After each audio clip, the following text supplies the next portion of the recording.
We are live. We are live. Welcome to College Football's Peek Around the Corner with your host, Greg Pflugar. We cover everything in college football because we love everything in college football. And if you do as well, please hit the subscribe button, smash that like button, and, well, share the video with your family and your friends. If you want to donate to this college football Rebel Outpost channel with a donation, hit the $ where you make a comment, and I'll get to you super chat as quick as I possibly can. Welcome in everybody into the studio that sits on the corner of Keith Jackson Parkway and Kurt Gowdy Avenue. Do not be afraid. Do not be afraid to be a legend with your comments in the chat room and with your phone calls late in the show.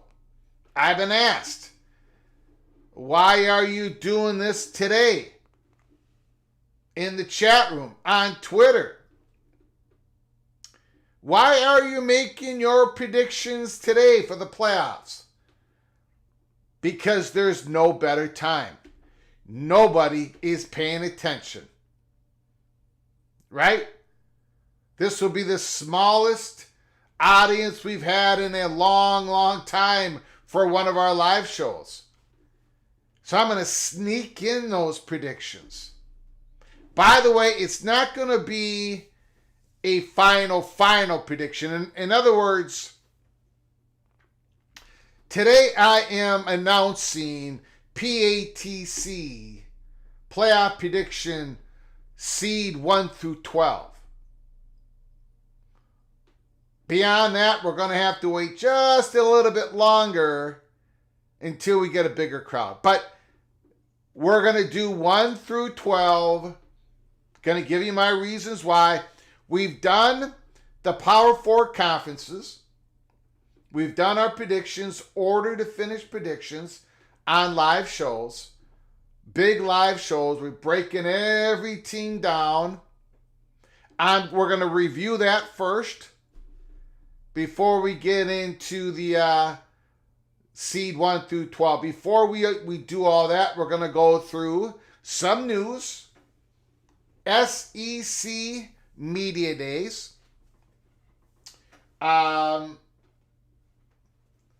interesting comments by the commissioner, Greg Sankey. And I guess I'll probably do a little bit of a warning shot to people who are piling on Mr. Jason Scheer once again.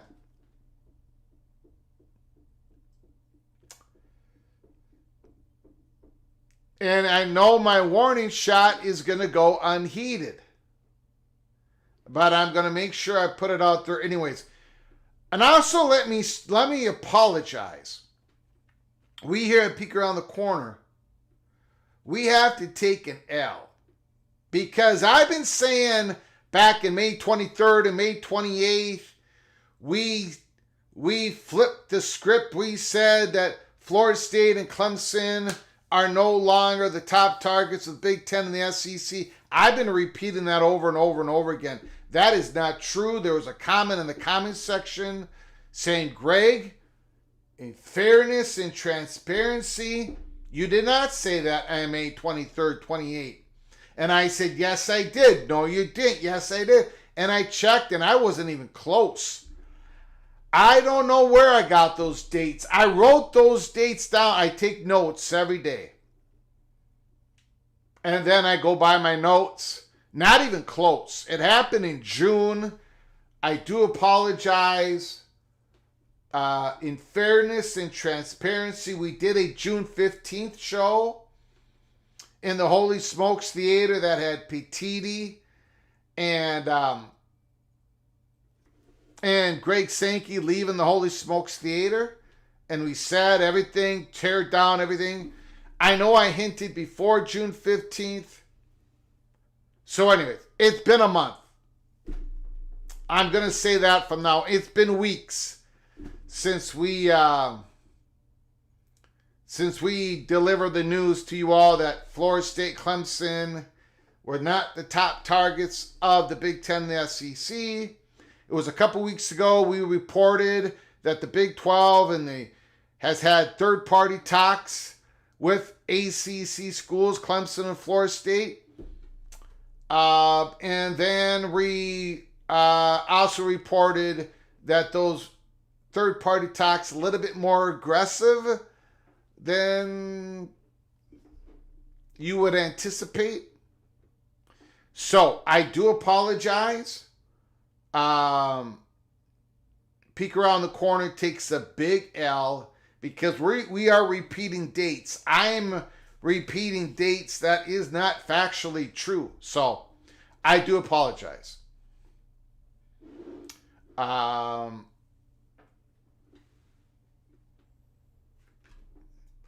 Anyways, let's take a roll call. And then we're going to get on to the SEC Media Days predictions. And I'm going to talk a little bit about, once again, Jason Scheer's reporting of yesterday. Joaquin Morales is in the house. Matt Higgins, thanks for coming on in. Biggers Bo. Jimmy is here. Mr. Colorado Buffalo, Richard L. Ray, Ohio State. Joe Z, MG Schooner. Randy Taylor, Florida man, KS Bear fan is in the house. Richard Brookins is here. Mrs. Seminoles, Tracy FSU is in the house. Do I have Florida State in the playoffs? In my final predictions to make the playoffs? Yes, I do. Where do I have them is the question. Old Dad is here. Humble Bumble Duck. Rock and Rant. Do I have Miami in the playoffs? You're going to have to find out. You're going to have to find out. Jay Chapman is here. Edward, the Auburn Tiger. Lee. Well, it's just probably you and me today, Greg. Everyone else is playing the game. And that is fine. We're going to sneak in some predictions. Nobody's going to know. Nobody's going to come back to this live show. I can switch up the predictions. And only a handful of you are even going to know. This is perfect. This is the perfect time for Greg the Cooler to strike with his his good predictions for 2024. Oh my goodness. FSU 11 is here. Randy Taylor, Nick Boardman, Don in Kansas, Lee, Christopher Shannon. I have no idea what Genetics was talking about. He's got me blocked. People send me stuff of his once in a while. I have no idea what he's babbling about now, and I do not. I'm sure he's saying Florida State is school 19 in the Big Ten because it's all been done. He's been talking about that for a year. Good luck, kid. That's all I got to say. Vox Quindardo is in the house. Not good luck that Florida State can't get in the Big Ten because they still can. But it hasn't been a done deal for over a year. It's not a done deal now. Listen to what Greg Sankey said. He's not in the recruiting game. He's not recruiting the ACC. We're going to go over some of those posts on X here in a little bit. Sankey is not having first-party talks. Neither is the Big Ten. There is no way that the Big Ten and the SEC have anybody locked up. There's no way that the Big 12 has anybody locked up from the ACC. No chance. None. Zero. Zip. Nada. It ain't happening. I mean, it's going to happen at some point. But it hasn't happened now. It didn't happen 3 months ago. Do you know how many reports? Do you know how many episodes on channels? It's a done deal. It's happened. Just the announcement. We're just waiting for the announcement. No, it can't happen. Can't happen. But are people setting up their options? Are people setting up some backup plans? Are people talking third-party talks? Absolutely yes. We'll get into a little bit of more on that. Grayson Ganoush is in the house. Mr. Hornfrog McStevens. Clay Try is here. Chief Fan. Let's go Mountaineers. T-Duck is in the house.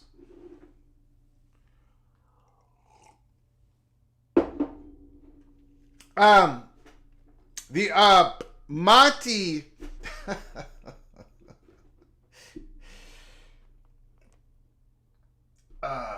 first of all, Monty said Florida State and Clemson have no path to the Big 12.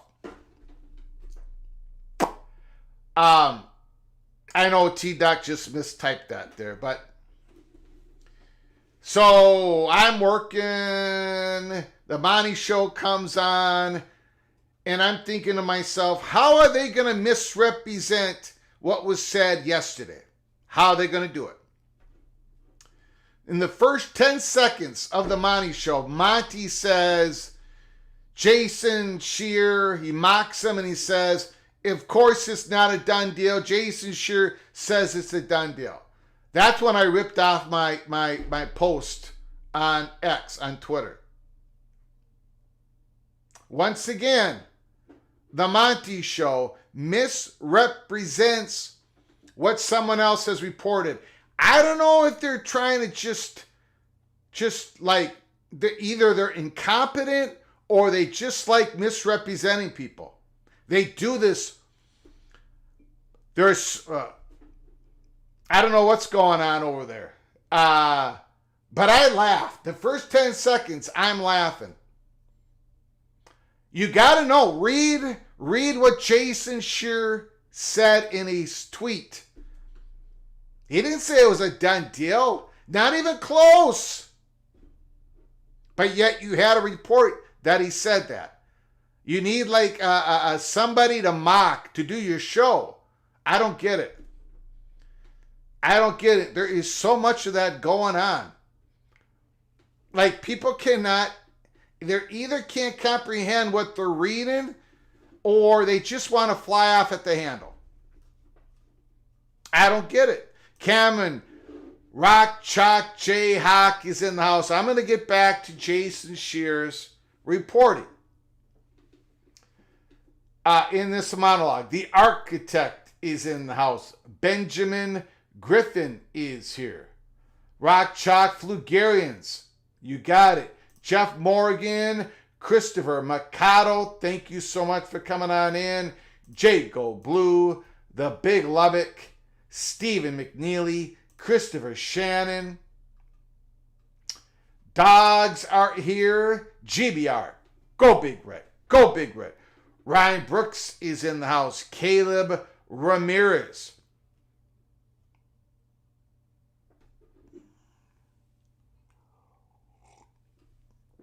Bo Weevil.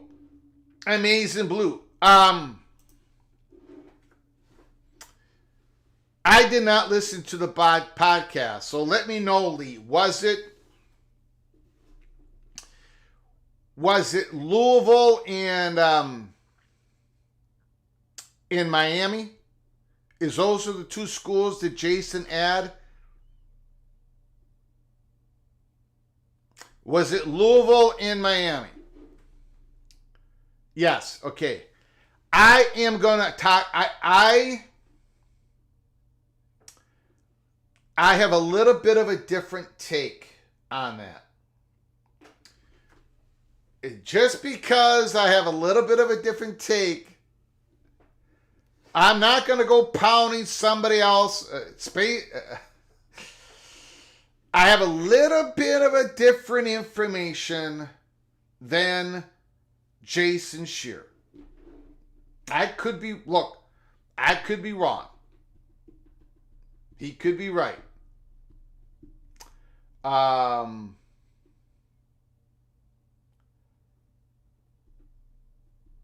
Now, infamous frontrunners saying it. No, it was North Carolina State instead of Miami. So North Carolina State and Louisville, is that it? Let me know, guys. Come to a consensus. You know what? I'll just let you know.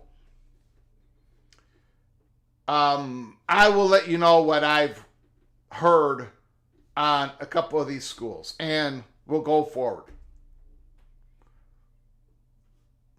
So you're saying yes, it was NC State in Louisville? Okay. Well, we'll get into it. How about that? We will get into it. First of all, thanks for everybody for coming on in. I do appreciate it. I know you're extremely busy. You're playing the video game. We might not even go 2 hours. I'm going to let you guys go and enjoy yourselves. But we got to talk some college football. I'm glad somebody showed up. Ross Dellinger, Greg Sankey with us, specifically mentioning the private equity-backed Super League proposals, said there are ideas being sold or pitched to quickly somehow resolve college athletics issues.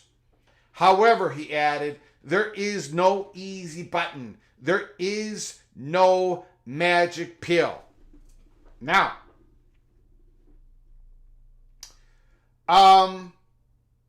there is some private equity backed Super League proposals. They're being formed by consulting groups. I can't really go into it, but I do know at least one of them. And the Super League, the number might be around 48 teams. And it's being backed by a pitch proposal from private equity. Greg Sankey is pushing back on this. And I got to tell you,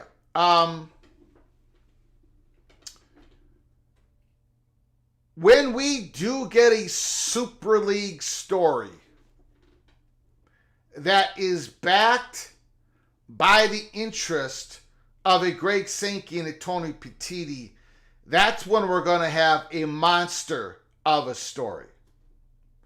But thus far, as far as I know, it just isn't happening. As of right now, it ain't like the SEC is not sponsoring this proposal. That neither is the Big Ten. Once the Big Ten and the SEC gets their hands in it, or once the biggest programs of those two conferences get their hands into something, then it's going to be a big story. But right now, it isn't. Not quite. We're keeping an eye on it here at Peak Around the Corner. Zach Barnett, Greg Sankey, perhaps foreboding and perhaps not. Greg Sankey, 16 is our today and 16 is our tomorrow.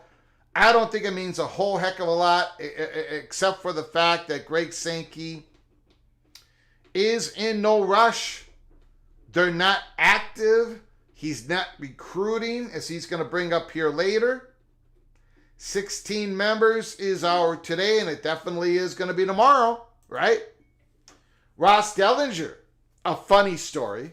Nick Saban, now a media member, was at first denied access to the Southeastern Conference Media Days because he had forgotten his credential in his room. Commissioner Greg Sankey tells us as he kicks off the event. Now that's hilarious. That is funny. Come on, guys. Nick Saban, now a media member, forgot his credentials. He was denied access. Holy smokes. Good funny story to lead off SEC Media Days 2024. Heather Dinich.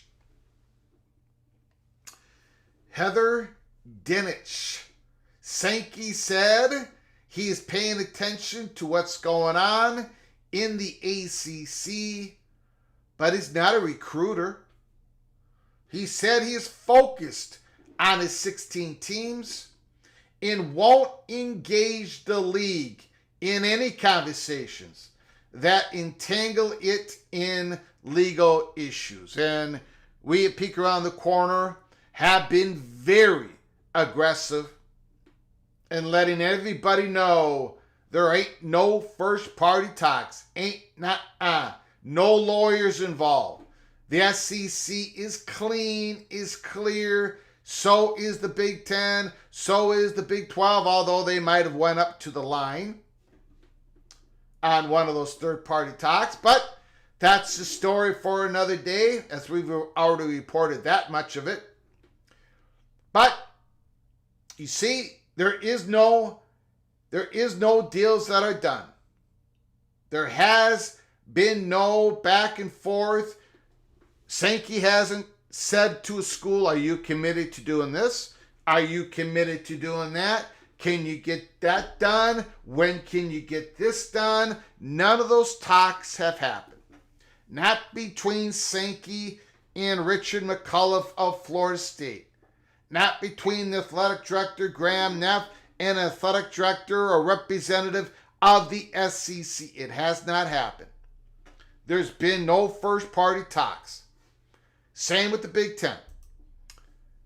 Heather Dinich. Sankey said they have a lengthy plan to come up with a tiebreaker for the league without divisions. Well, that's great. I want to see these plans. I want to have them. We're going to need to know what they are. It's going to be tiebreaker mania in 2024. Going to be interesting, ladies and gentlemen. Unbalanced schedules. teams being tied in the standings. They're going to have to go to common opponents if they haven't played each other. 3-team, 4-team ties. It's going to be wild. Absolutely wild. Brett McMurphy. SEC Commish Greg Sankey on the league's tiebreaker. It's a lengthy plan consolidated around 8 principles. We can finalize that any time between now and the start of the season.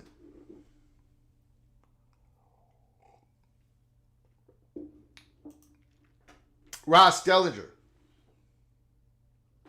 So far, a large part of Greg Sankey's speech at SEC Media Days is about not ceding authority of college athletics to outside actors to resolve problems. That responsibility lies with us, he says. He is sending a clear message. We don't need external forces. That's the message that Greg Sankey has been on for quite some time. Except for, of course, they need Congress. Greg Sankey's own account, regardless of opinions around the likelihood of Congress acting, we have a responsibility to engage with Congress because, again, only Congress can adequately resolve some of the key challenges presented now to college sports. Sankey says, I pay attention. I pay attention. When asked about if he is watching the legal activities in the ACC, I am not involved in recruitment. Says he does not have permission from the member schools to take action on expansion litigation. What that means, ladies and gentlemen, is Sankey does not have permission from the legal counsel of the SEC that in which their bosses are the SEC presidents. Sankey cannot talk to these schools other than say, hi, hello, you interested? Oh, you're calling about conference affiliation? Okay, well, let me, I can't talk about it with you now, but, in time, if you become available, maybe we'll have some. Beyond those words, there is not much Sankey can talk to these schools. Zach Barnett asked about Florida State and Clemson versus the ACC lawsuit. Again, as I said, we're focused on our 16. I'm not involved in the recruitment. Brett McMurphy, our focus, Greg Sankey, our focus is on the 16 members. I am not going to fuel speculation on what happens next. Now, I'm seeing we're getting in a little bit of a YouTube issue. Is everything okay in the chat? Is everything looking okay? Give me a Y if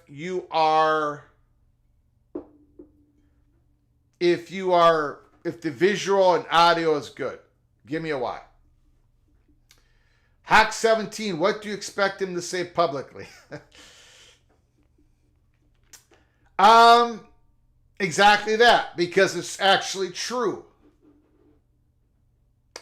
I don't know why people can't believe this. I don't quite understand it. We're good? Thank you. Yeah, we're having some issues here. Now we're back on excellent connection, but it's going in and out. No, Sankey is telling the truth. Sankey cannot have talks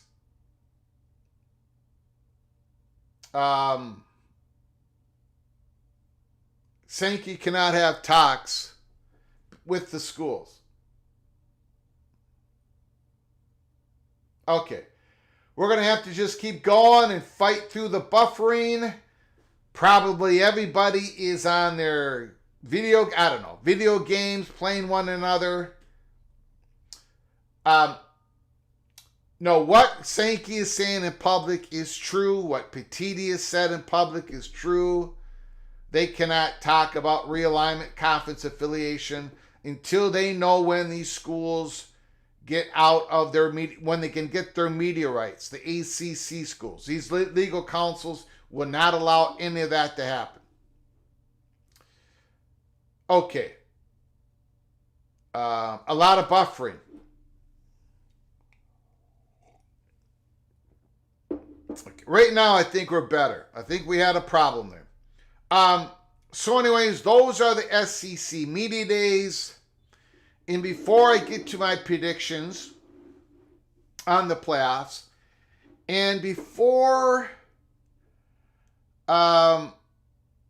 we get to your phone calls, again on Jason Scheer's reporting of yesterday.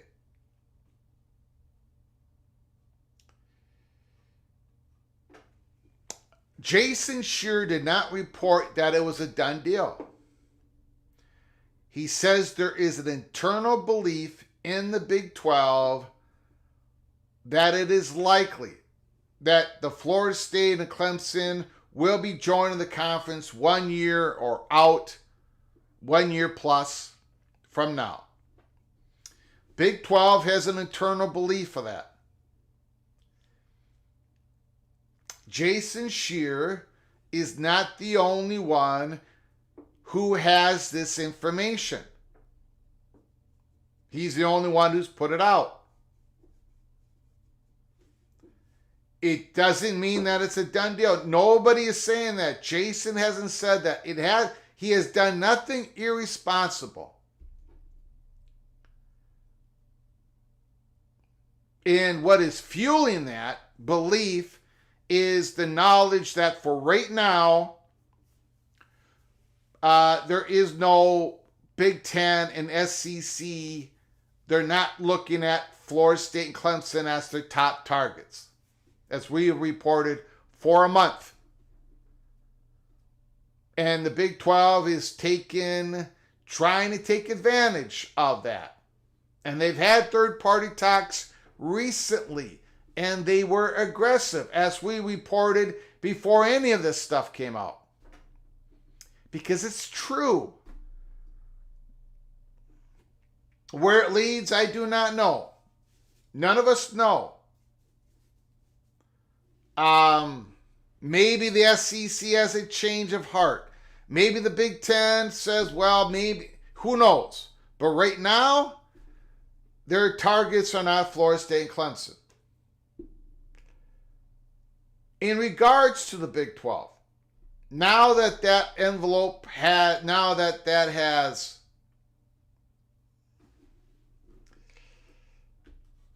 Greg, you are a smart guy. Well, you might be wrong there. Think about how little sense it makes for the Noles to spend hundreds of millions to leave a bad conference to join one that is not even better than its current one.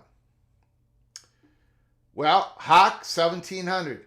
The Seminoles are not going to spend hundreds of millions of dollars to get out of the ACC unless somebody bellies up at the bar and gives them a deal they can't refuse.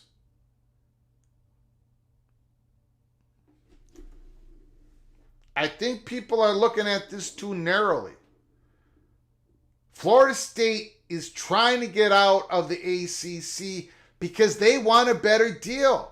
Closer or right on with their market value. They cannot get it in the ACC. They believe if they get out of the ACC, they can get true market value. Eventually get the true market value to get what they deserve. And I think they're going to get it eventually. Water seeks its own level. Florida State did not go into the courts One of the reasons they went in the courts because they got good valuations, obviously, and they wanted to get into the free market. And I said from day one, there is no handshake. There is no deal from the Big Ten or the SEC. They did not go to the courts because they had a deal in place. They wanted to go in the courts so they could get a better deal. It could end up in the SEC. It could end up in the Big Ten. A lot of people have got this wrong, and they've had it wrong from day one, and they won't get off the position. They just won't get off that position. Greg Sankey did not tell Richard McCullough, if you go in the courts, you're in. Tony Petitti did not do that. Big Ten presidents have not voted on it. Fox hasn't given their approval. There's been valuations happening. There's all new presidents in the Big Ten. There are a lot of new presidents in the Big Ten. Since January. Even if there was a vote, it wouldn't even be, it would be null and void at this point. There is no offers. There is no deal done. It's completely impossible. So Florida State, Clemson went into the courts so they could have the opportunity to get into the market and get a feeding frenzy going on and build up options that they can do. One of those options is the Big 12. And the Big 12, they're going to, shoot, you want to talk about deals, the Big 12 could pay off some or all of what Florida State needs to get out of the conference, ACC, if the Big 12 goes to private equity. That might be what their money is spent on. There is no offers. There is no offers. There is no offers in public or in private. Guys, I don't know.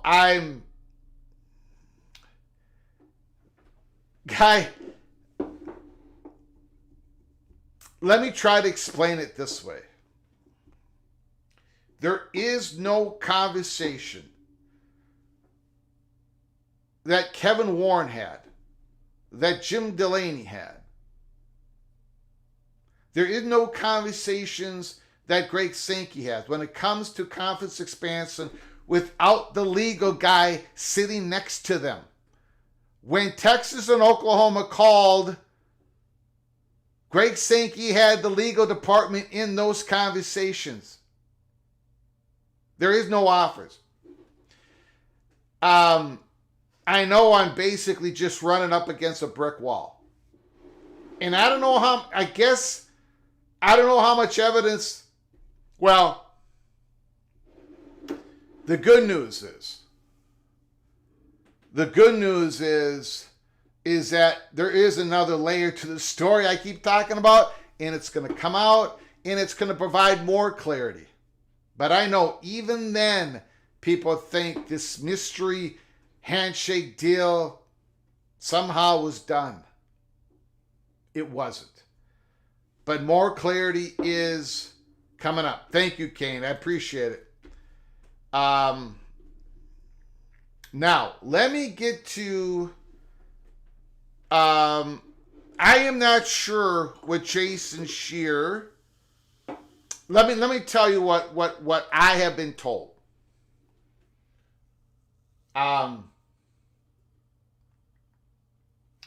If the Big 12 were, this is what I've been told. What the Big 12 would like, what they would, if they could grab what they wanted to grab, and it doesn't mean they're going to be able to. They might not get any of these schools. Nothing's done. But if the Big 12 was able to grab what they could want, if they could say, I want that, and that, and they come in, those four schools would be number one, Florida State, Clemson are the two schools, obviously. The third school is Miami. The fourth school is between Louisville, Virginia Tech, and North Carolina State. And here at Peek Around the Corner, we've been told that North Carolina State is preferred by Brett Yormark. That is what we were told. And Brett Yormark doesn't always get what he wants, right? He doesn't. He wanted UConn. He still wants UConn. He wants some part of UConn. So it might not be North Carolina State as the fourth school. It might not even be Miami. It might not be any of them. But if the Big 12, I was told, if you rank in what they wanted, it'd be the three schools, Florida State, Clemson, Miami, and then one of the other three, Virginia Tech, North Carolina State, Louisville, and Yormark wants North Carolina State. And the Big 12 does not want to go beyond 20. So, and there is no talk, and here's another interesting part. There is no talk of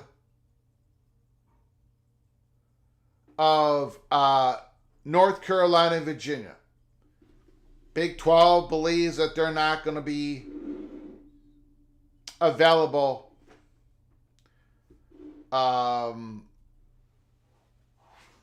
So take that whatever you want. We've been saying that they're probably, North Carolina is definitely the top pick of the SEC, and they're connecting tissue, whatever they need to get it done. And it's probably, Virginia, but then we got the Board of Governors with North Carolina State. But sounds like the Big 12 thinks it's going to be Virginia, North Carolina to the SEC or the Big 10. Because we believe the Big 10 is going to take a swing at North Carolina. But right now, the SEC's got the inside track. And then Notre Dame is the other top target. And we have said this before, that Notre Dame-Stanford thing, not imminent. And Stanford is definitely not, that is not a shoo-in to go along with Notre Dame if Notre Dame goes to the Big Ten. It's not, it's out there, it could happen, but it's an unknown, like most of this. But yeah, Yormark would rather push in North Carolina State. So we'll see how that goes. That is what Shear said on the pod. Was this today? I thought you guys said, I don't know what, I'm really confused what Jason Shear is saying. Is he saying Florida State, Clemson, Miami, North Carolina State? Because that's what we believe at Peek Around the Corner. But earlier you guys did not say that. I don't know. It don't matter. It don't matter. We got a long ways to go on this story, but that is what is percolating. Big 12 isn't looking at Pitt. No backyard brawl. That is, have not heard of Pitt. Have not heard of Georgia Tech. I will say, again, so Lee, please put down the 4 schools in the comment that Jason Shear says. If it is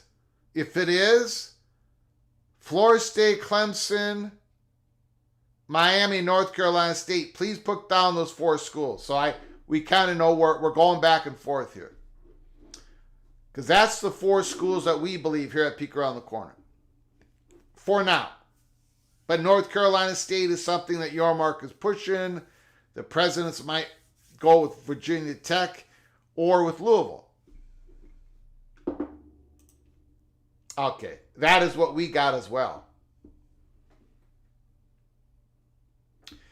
CFB plus. Florida State, Clemson, Miami, North Carolina State.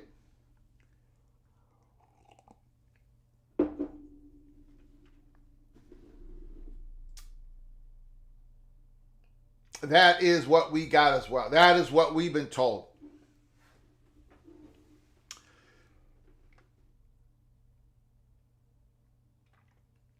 Now, did Shear say that North Carolina State is the school that Yormark is pushing?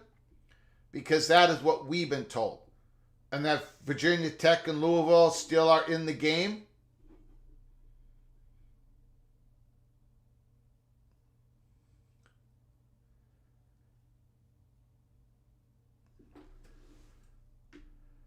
Oh, he said that was the fourth target. Okay, then our information is a little bit different. Not much different. We are not... okay. Yeah, we... it's pretty much the same.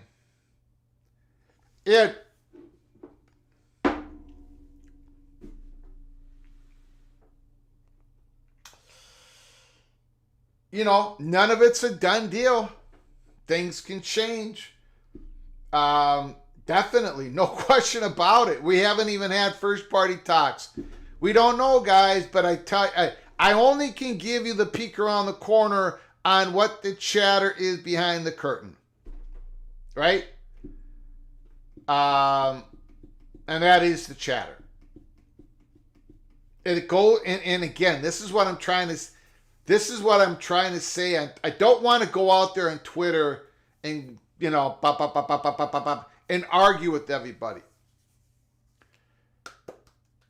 But Jason Shear is just getting hammered, and he's the one who put it out there. He knows this comes with the territory, but he's not the only one who's got it. You understand? Jason Shear's not the only one who has this. It's out there. I went out there and I said the Big 12 has third-party talks with Florida State and Clemson, and I got hammered. But I was not the only. Then other people started talking about Florida State and Clemson are not the top targets. That's going to become more clear to the Big 10 and the SEC. I'm not the only one who has this info. Once in a while, I'm allowed to say something. But it just isn't Jason Shear. He was brave enough to put it out there. And he's going to get hammered. That comes with the territory. But people are, Jason Shear was spot on in his reporting between the Big 12 and Pac-12. So were we. So were a few others. And he was hammered when he said what he said during that time.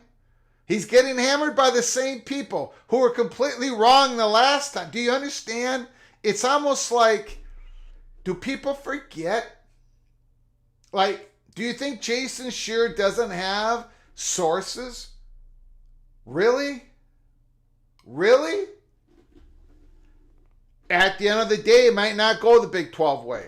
At the end of the day, something else might happen. But what he's revealing is, what he's reporting to you is what internally the Big 12 is thinking. Maybe they're thinking wrong. Maybe the Big 12 has got it all screwed up. But Jason Shear doesn't have it screwed up. He's telling you truthfully what the Big 12 is thinking right now. And I can tell you that he's accurate. He's accurate in what he's telling you. That the Big 12 believes. Big 12 might end up being wrong.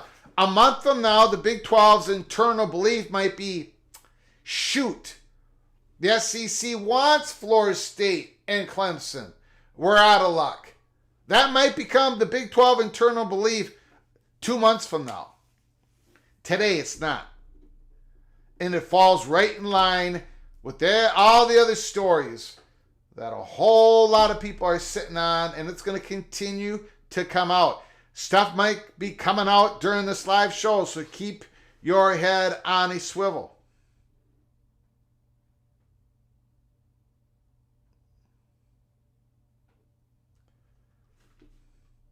If Brett McMurphy said it, then I would put credibility in it.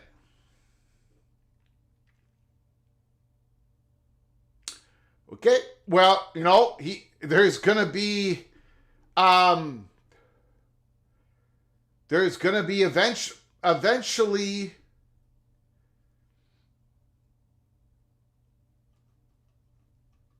well, I don't blame you for saying that, Hawk 1700. I don't blame you for that. You guys know that I believe the great Brett McMurphy, the great Pete Thamel. You know what, Hawk 17? If what I'm saying is true,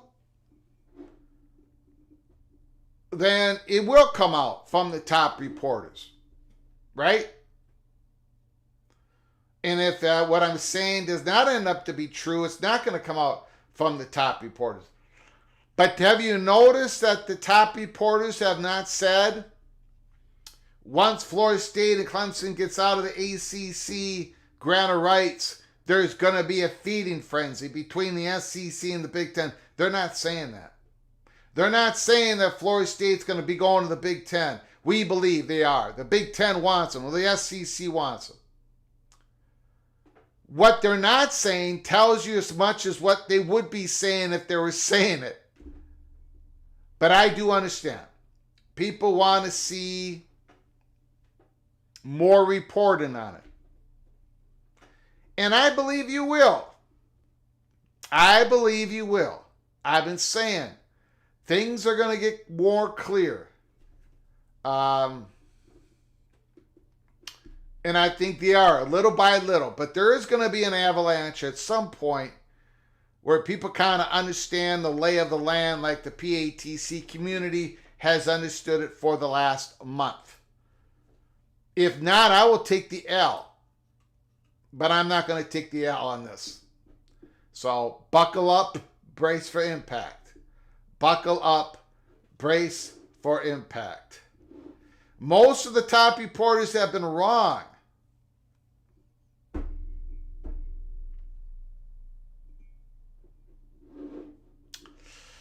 Well, they weren't wrong about the Big 12 and the Pac-12. They nailed that story, even though they got absolutely hammered for months. So was I. No, they didn't get the USC story. We were able to have that. If you listen carefully, they had the Washington-Oregon story. Correct? Brett McMurphy was all over that baby, and he was hammered. It's almost like you can be correct on a story, and then when it's over, the people that were hammering you get amnesia that you were right. It's unbelievable. It really, people are at a point where they just want to hear what they want to hear.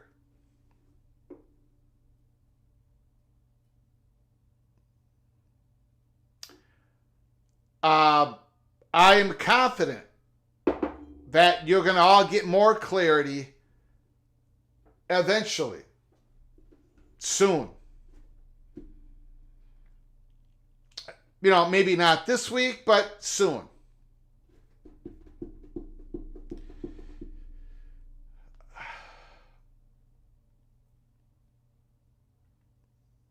Okay, let's get to my predictions. Then we're going to get to the phone calls. We do have some super chats here. Ryan Thomas, Big Ten Fridge Super Conference is coming. Thank you, Ryan Thomas. I appreciate it. Ricky, best thing I've done this year. Early peak member for the 7th month. Ricky, thank you so much. You have been an incredible contributor to our channel. Thank you for all the gift memberships you've delivered. I appreciate it. Rick, you once again are hereby knighted. Cloak and dagger, my friend. Thank you very much. Okay, now let's get to what you've all been waiting for. what you've all been waiting for. Greg the Heater predictions for the seeding of the playoffs. The seedings of the playoffs. I'm not going to go through the playoffs on this live show. We're setting the table. Now, remember, we're going to go through the order of finish predictions, the Power Four conferences. We've already done 4 different live shows. We broke down these teams pretty extensively. All of them. And I know you all disagree with every single one of my predictions, but so be it. They're out there. They're official. I'm not changing them. The Big 12, Kansas State, Utah, Iowa State, Kansas, UCF, West Virginia, Arizona number 7, Oklahoma State.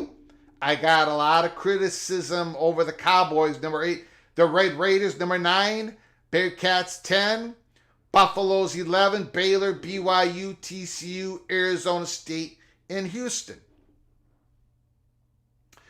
Those are my Big 12. So how many Big 12 schools do I have in the college football playoffs? There's got to be one. I've got Kansas State, and they're going to be seeded 1 through 4 because the top 5 conference champions get an automatic bid, and the top 4 conference champions get the first round bye.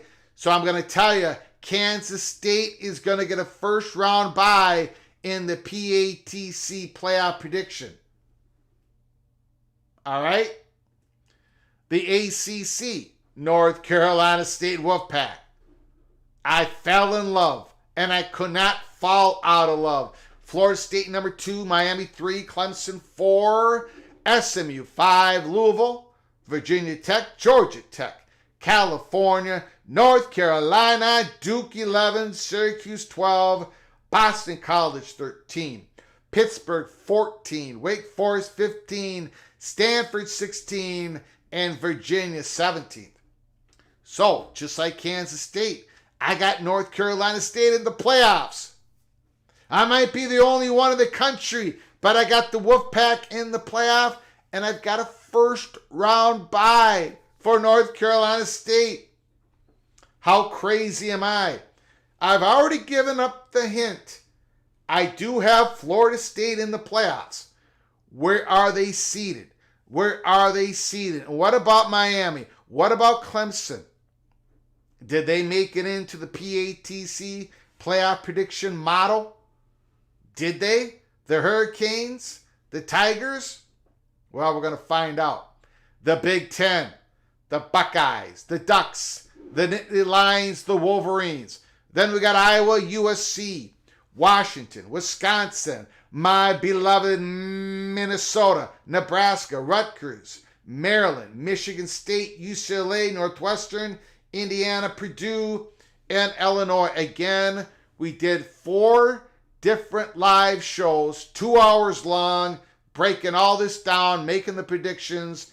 Go to my YouTube channel if you want to watch what I said about each and every team. Now I got the Buckeyes, first round bye. Do I got Oregon in the playoffs? Probably. Do I got Penn State in the playoff?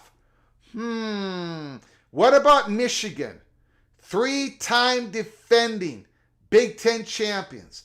The defending, reigning, undisputed national champions. Michigan Wolverines. Do I have them going to the playoffs? Do I have 4 Big Ten teams going to the playoffs? We're going to find out shortly. The SEC. Georgia. I got Georgia on my mind. The Bulldogs, number 1. Texas, number 2. Ole Miss, 3. Bama, 4. Missouri, 5. LSU, 6.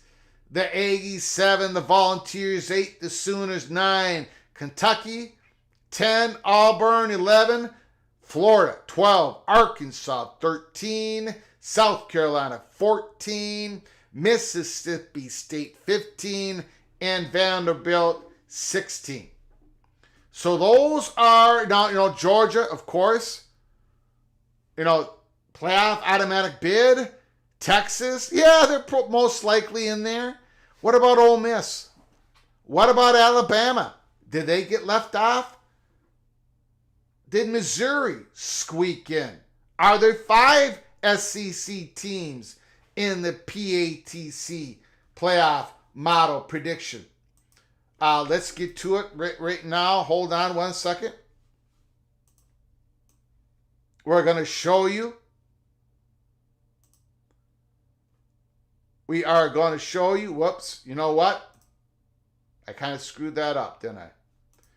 I kind of screwed that up.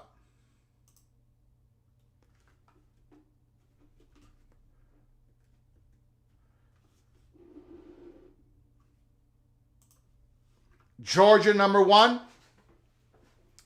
We seeded Georgia, number 1.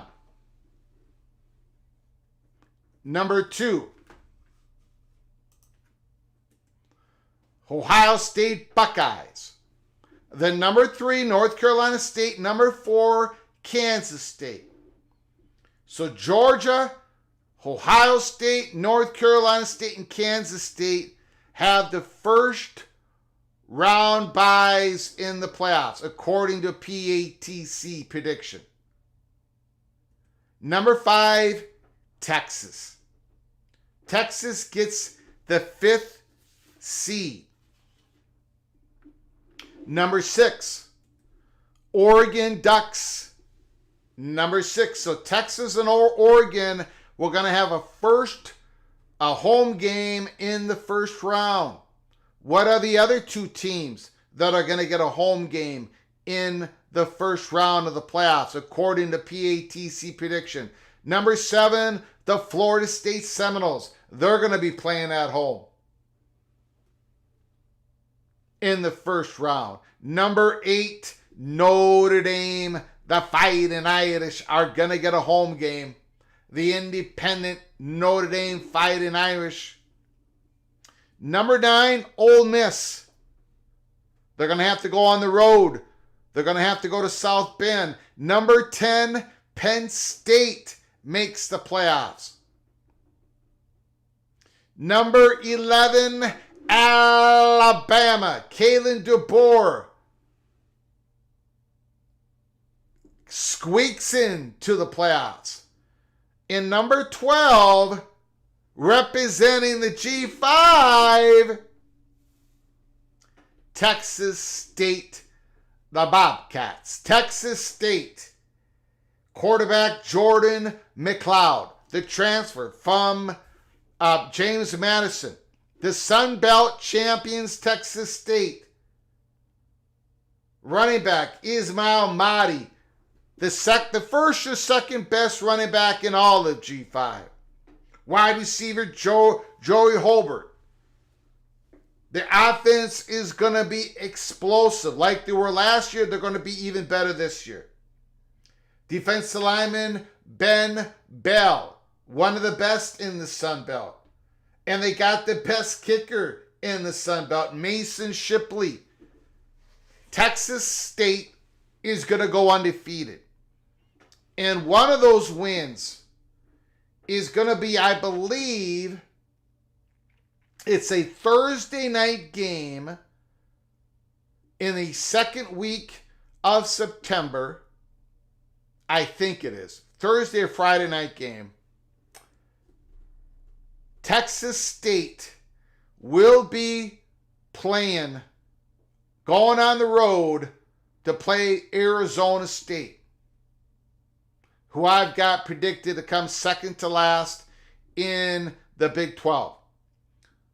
I think Texas State is going to get their one P5 win. And the rest of the games, they're going to be favored until they play Appalachian State, probably in the championship game. I've got Texas State number 12. So, having said that, this is my prediction for what the playoffs is going to look like. The seeding.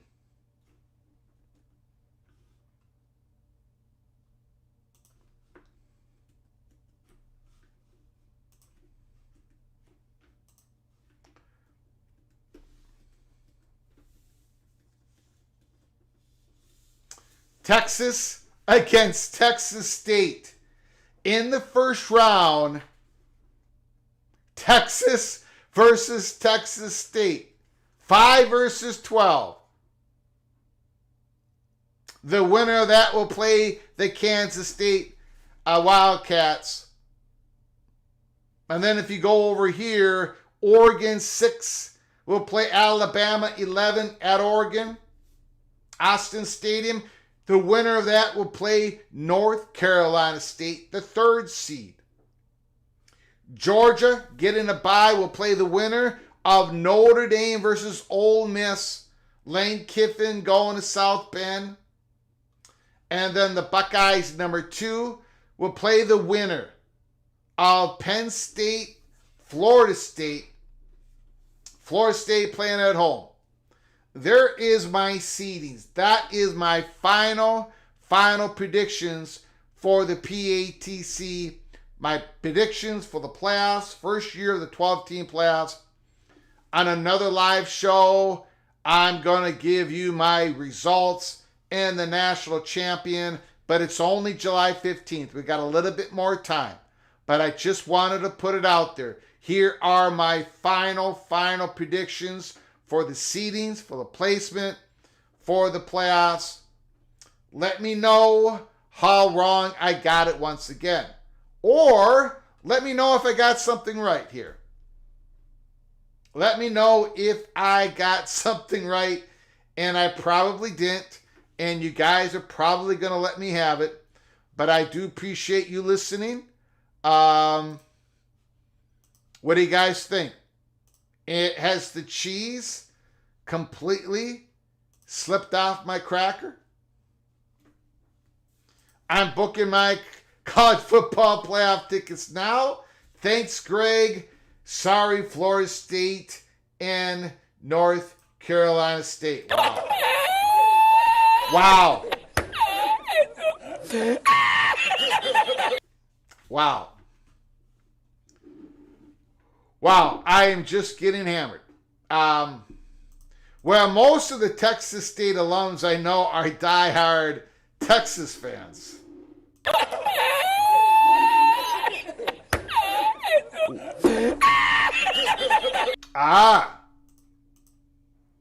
You know what? Hold on a second here. Hold on.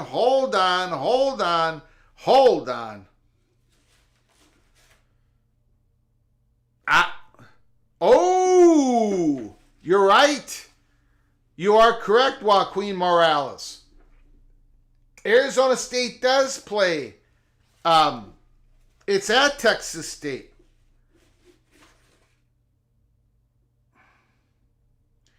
You know what? That's a Saturday game.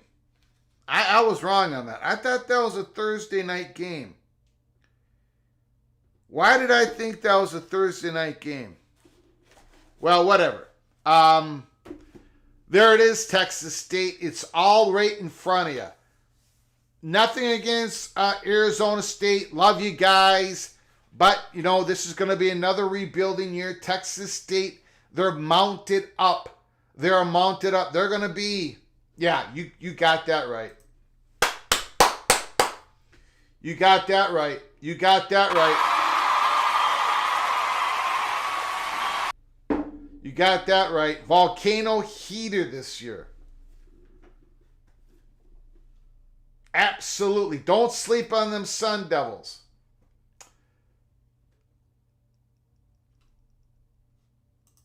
Well, okay. It is a Thursday night game. That's okay. Okay. So, and I think it's on, thank you, Jackson Johnson. Is that on ESPN2? Right? ESPN2, I believe. I might have to do a watch party. I don't care if I only get 6 people in the game, in the chat room. Texas State has an overall easy schedule. Yes. You guys are catching on now. You guys are catching on. This is not Greg the Cooler of last year. This is not Greg the Cooler of the year before. I've learned.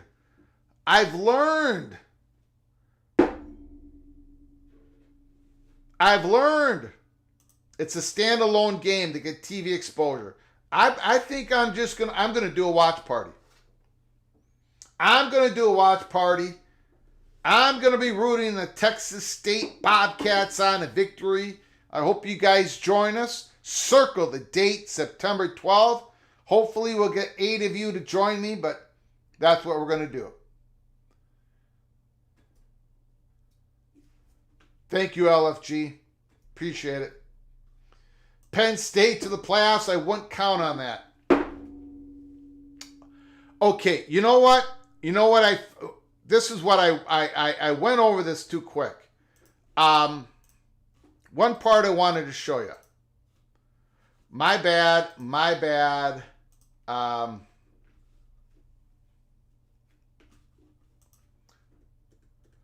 So the teams that just missed the playoffs. Just now, it was, for me, it was Penn State, Alabama,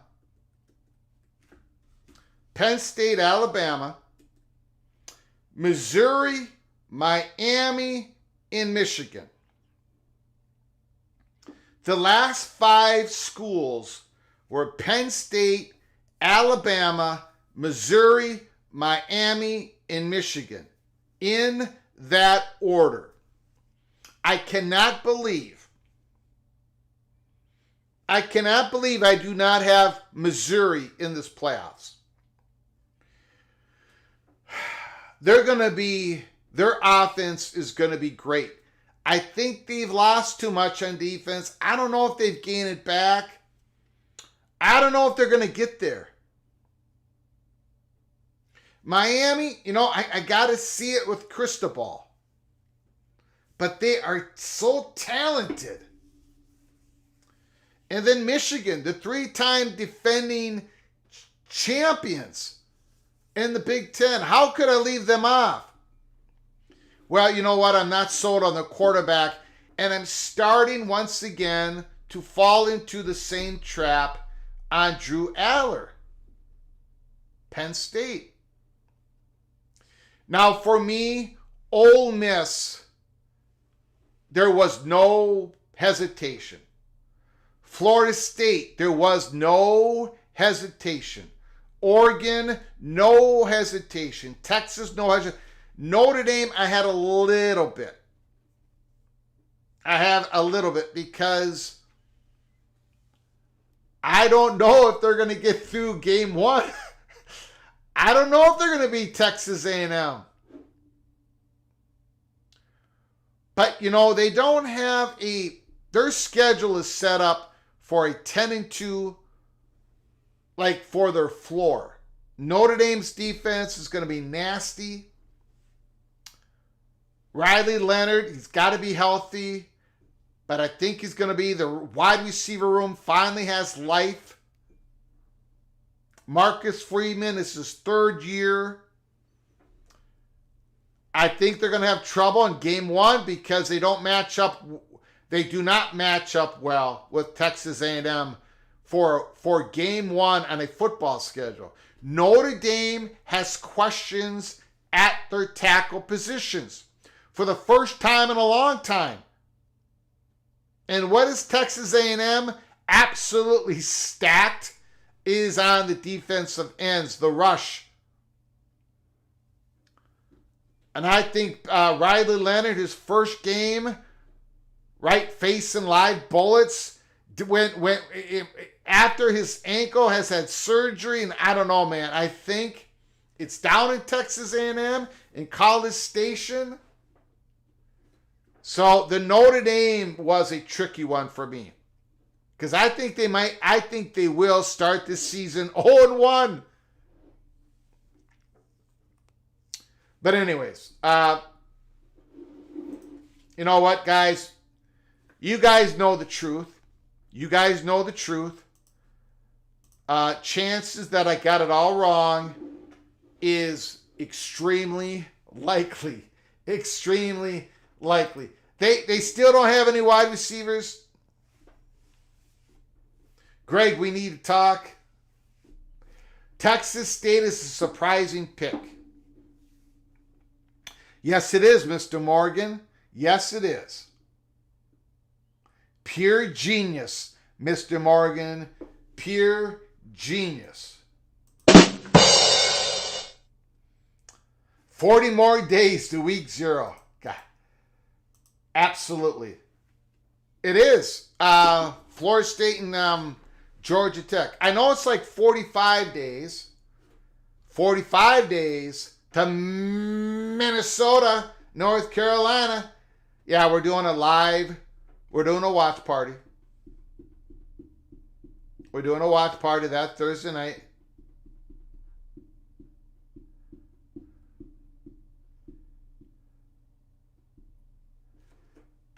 Greg took my idea of Texas State in the playoffs. I know it. I probably did. I probably stole it. No question about it. Do you think I could come up with that genius move on my own? Now, I don't remember if I stole it from you, Ma Prof, but I probably did. At least subliminally, you put it in my brain, or somebody did, and I went with it. Greg, you sold me on North Carolina State.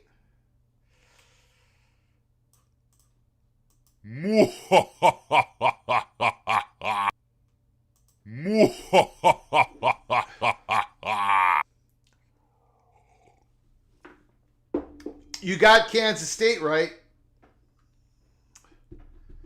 Well, we'll see about that. Okay, let's we've had a lot of fun. Let's now open up the phone lines.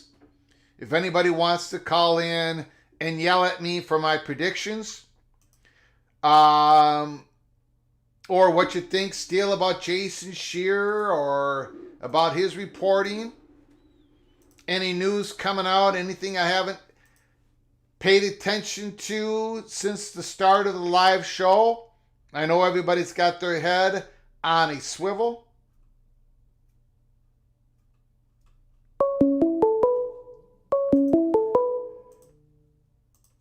Call from CFB Plus.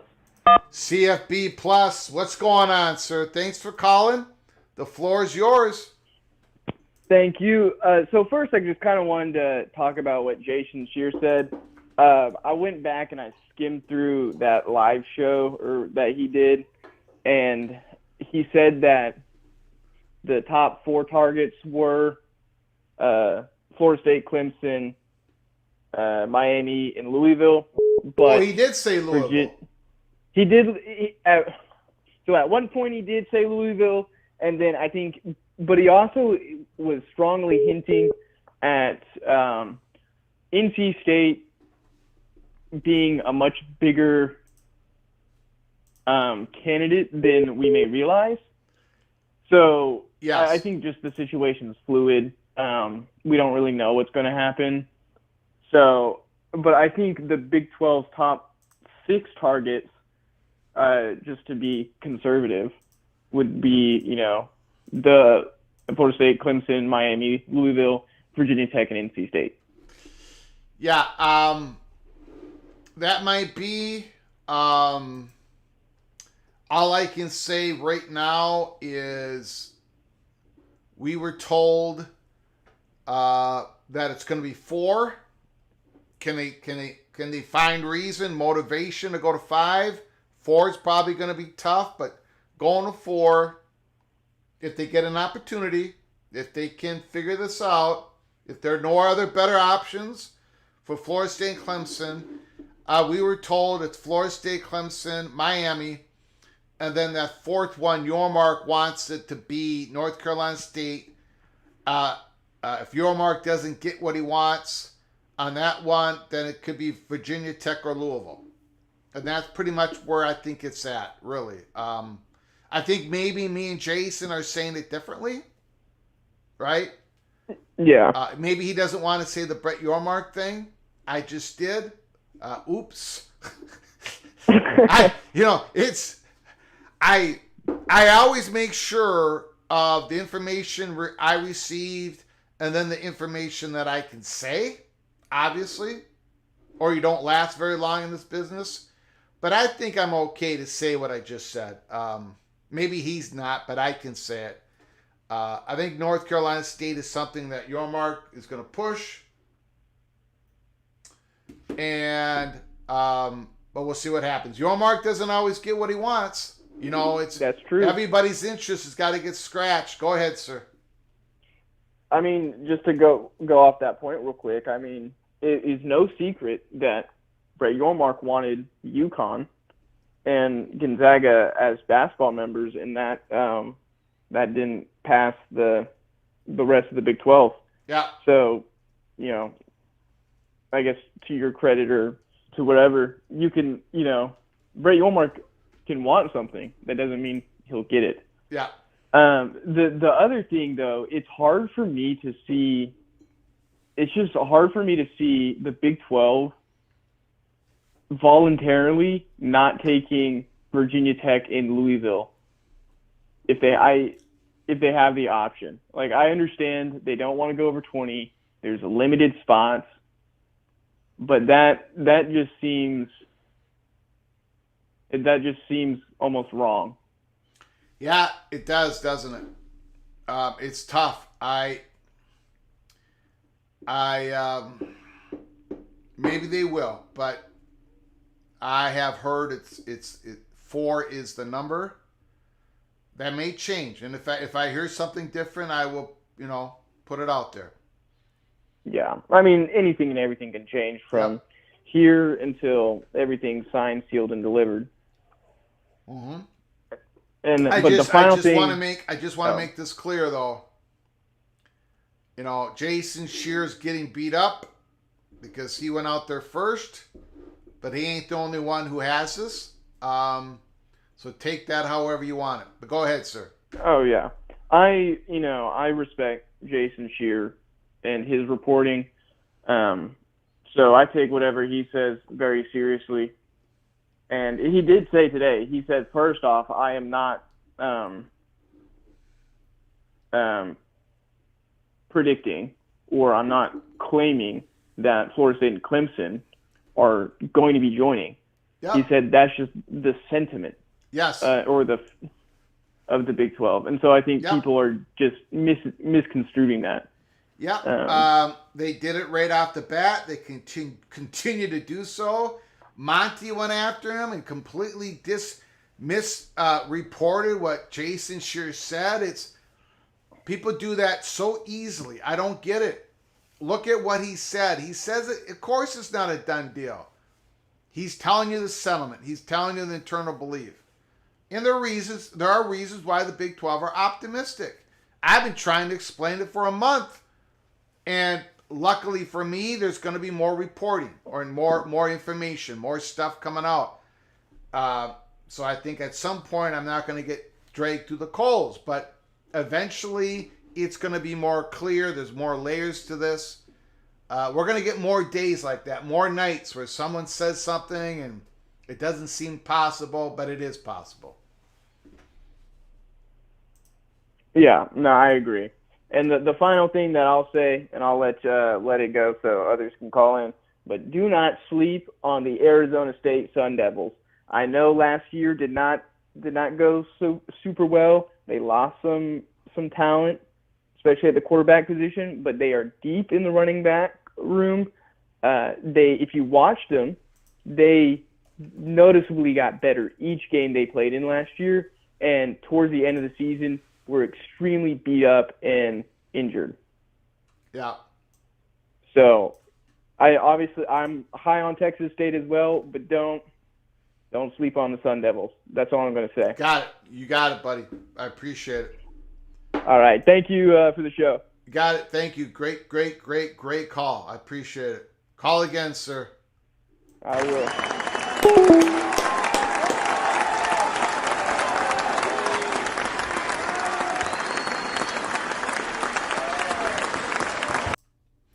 Kerry Gold knows Florida State with P2 money would be okay versus P2 in recruiting. Not just in recruiting, but winning football games, right? That's their number one goal. Florida State's number one goal is to get a better deal than they've got now. To be able to go on that market. To be able to receive what is closer to their value. And I'm a firm believer that eventually they're going to get what their value, what they deserve. Right? And water rises to its own level. Florida State's going to, you cannot deny that value. Call from BJ. BJ, can you hold on 1 second, sir? Yes, sir. I appreciate it. I did check my DMs, Laura Weiss. That is under a subscriber. I was not able to read the article, but I do appreciate you sending me that DM. Me, Mr. Echo Chamber. Greg, I'm losing confidence in your ability to analyze college football. Well, let me know what I'm getting wrong here so I can change it up. Let me know what I'm getting wrong, me, Mr. Echo Chamber.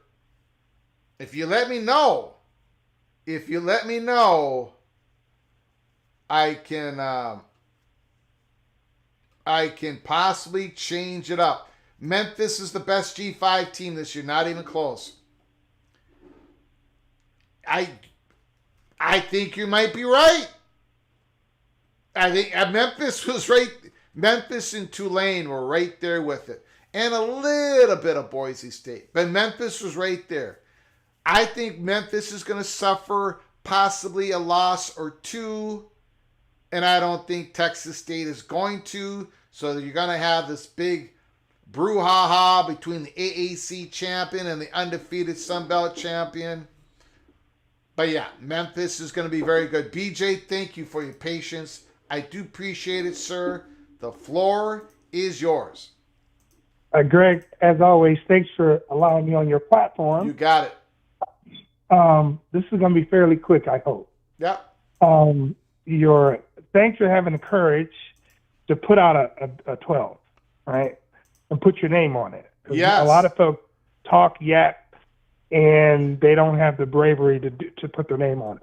Yeah, I'm okay getting hammered. I get hammered all the time by you smart people. So go ahead. What did I get wrong?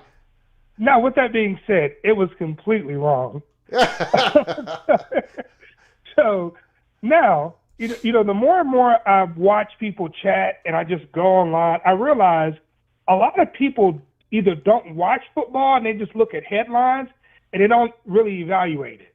For instance, I think you can't go wrong with Ohio State, Oregon, and Georgia.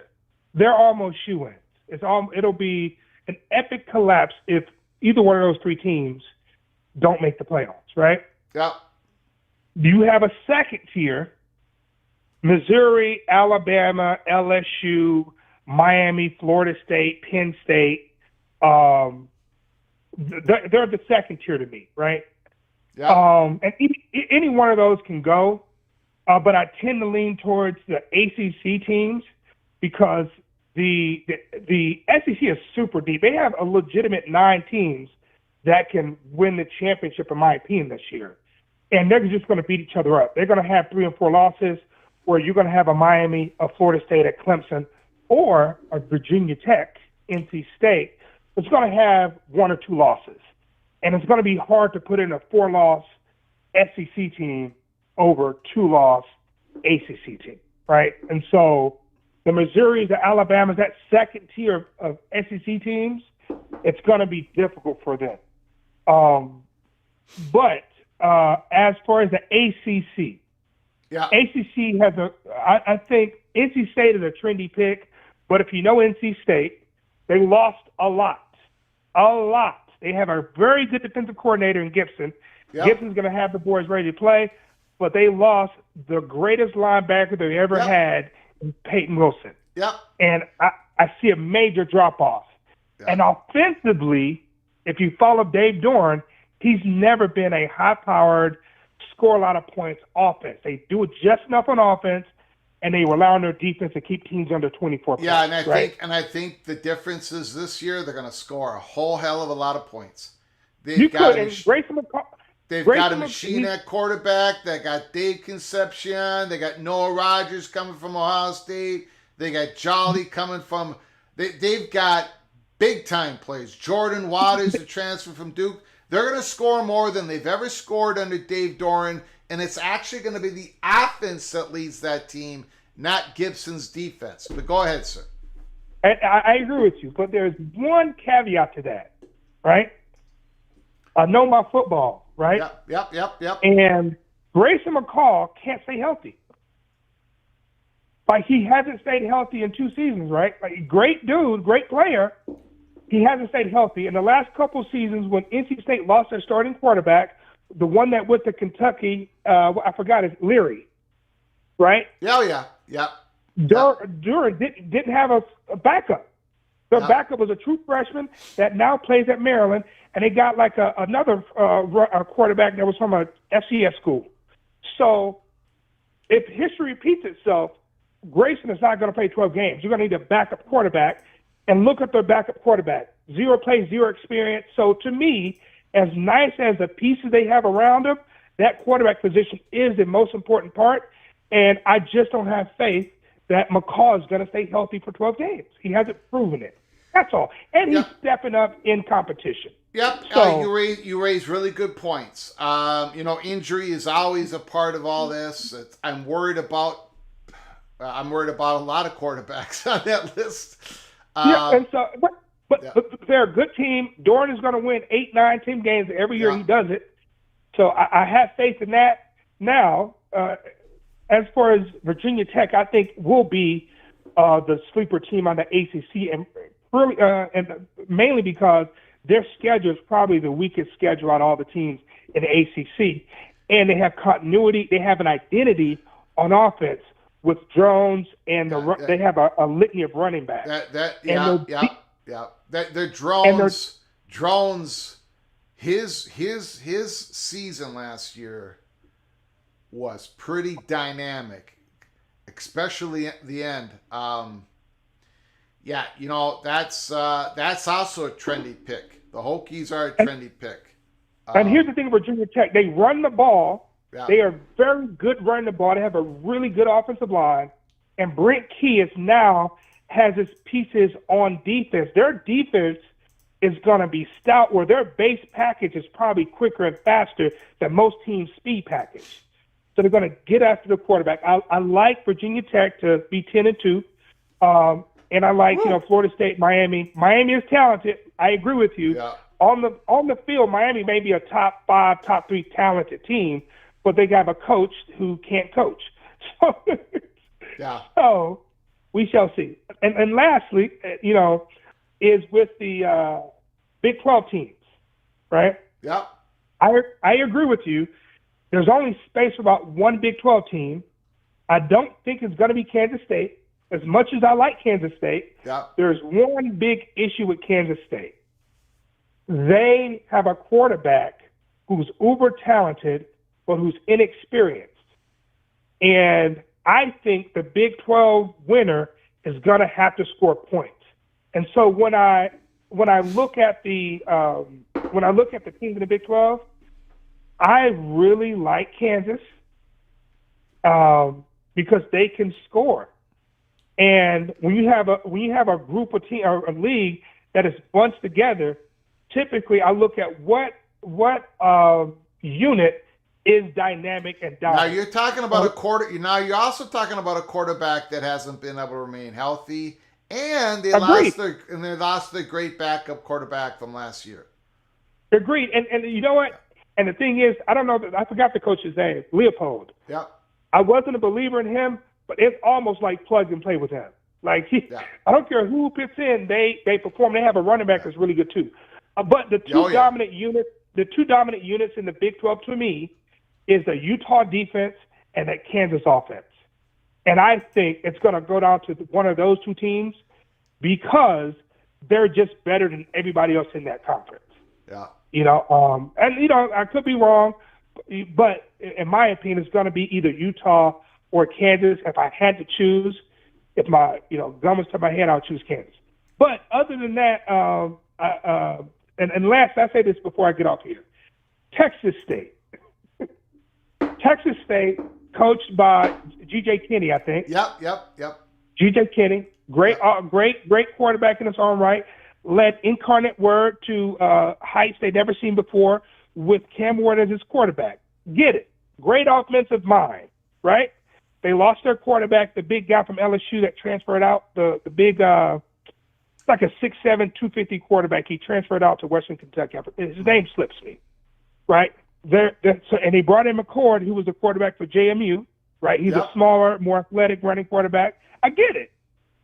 But they got an incredible running back. They've got an incredible. They will score points, right? They will score points. Yeah. Their defense gives up a lot of points too. FYI, they average like 35 points given up last year. Yeah. But the issue with Texas State is they cannot beat Troy. Troy got a new coach, new system. I get it, and I think Jeff Traylor and UTSA, they run the G5 Texas schools, in my opinion. Mm-hmm. And I don't see and they play UTSA and they play Arizona State in back-to-back weeks. And like the first 2 or 3 games of the season, they have those 2 games. And if they can get past that, I agree with you. I don't think they're gonna leave those 3 games unscathed without at least one of them. Mm-hmm. And my pick to win the G5 is Memphis. They play Florida State. Memphis has continuity. Yeah. They have a quarterback who's been there for 4 or 5 years. He's great. He's a top 10 quarterback. They have offense. Remember, they played Iowa State last year in the bowl game. And if I didn't look at the names on the jersey, I couldn't tell you which one was a G5 team, which one was a Power 4 team. Mm-hmm. They score, they defend, they're fast. So my pick is Memphis, and I'll get off your line, but Memphis, in my opinion, Memphis and Boise State are the 2 G5 best teams, in my opinion. I think a lot of people would agree with you, sir. But thank you very much. You have a blessed day, Greg. You got it. Thank you, BJ. Great breakdown.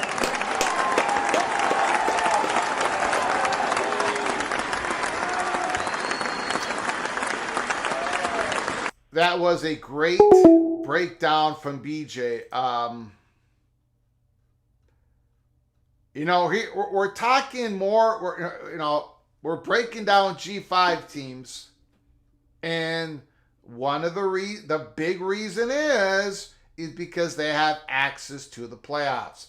They're going to get more exposure than ever. And then you got EA Sports that have the G5 schools. More exposure than ever for those schools. Call from Steve. Steve, can you hold on 1 second, sir? Sure. I appreciate it. I am falling behind once again. That's what happens on this show. And now I have lost what I am doing. Ryan Thomas, thank you for the super chat. Greg the Cooler, a.k.a. Father Winter Iceman, Mr. Freeze. Well, Ryan Thomas, I'm going to tell you something. I am going to amaze you with my predictions this year. Book it, Ryan. Book it. Kerry Gold knows Florida State in Big 12 with P2 money will still dominate. Very well could.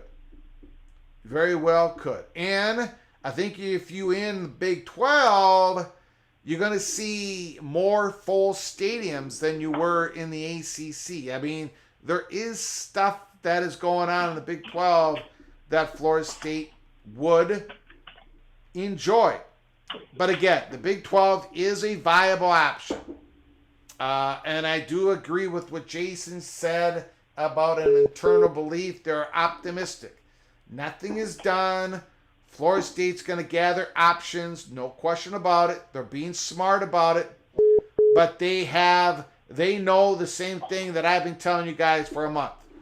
There is no door open right now for the Big Ten and the SEC. That could change. Steve, Mr. Bearcat, getting ready for the football season, getting ready to see Sorsby wheel and deal like nothing that Cincinnati has seen since, well, they just had a great quarterback come through that. So, anyways, go ahead, Steve. The floor is yours.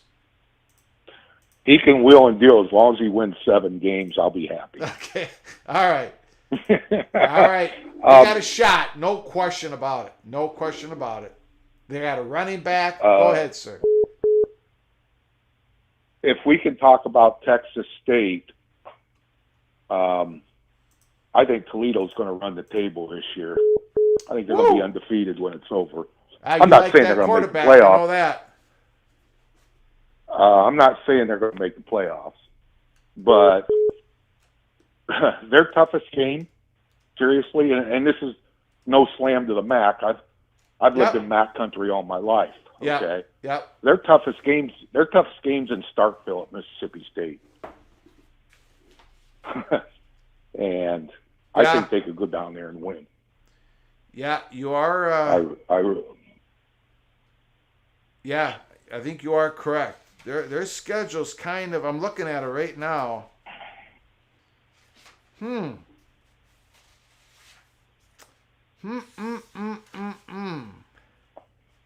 not saying they'll make the playoffs even if they are undefeated. Yeah. But I'm telling you, they got a shot.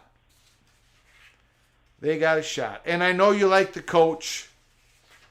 Yeah, he should be coaching somewhere else, but Toledo pays him well for a MAC school. He makes over $1.5 million, you know? Yeah. Jason Candle's got to end up somewhere soon, you would think. You would think. Anyhow, Greg. Yeah. How many 3-loss teams are going to be in the playoffs?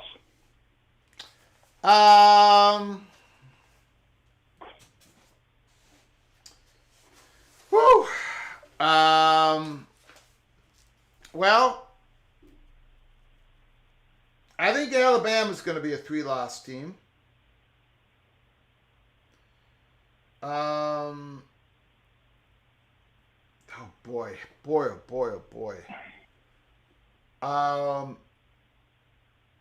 Penn. No, I'm just going off my predictions, right? I mean, that's all I can do, right? Yeah. And I'm probably totally wrong. So, I think there could be 2 teams, maybe 1, but I could be way off. I don't know. This is our first time through it. Yeah. Yeah.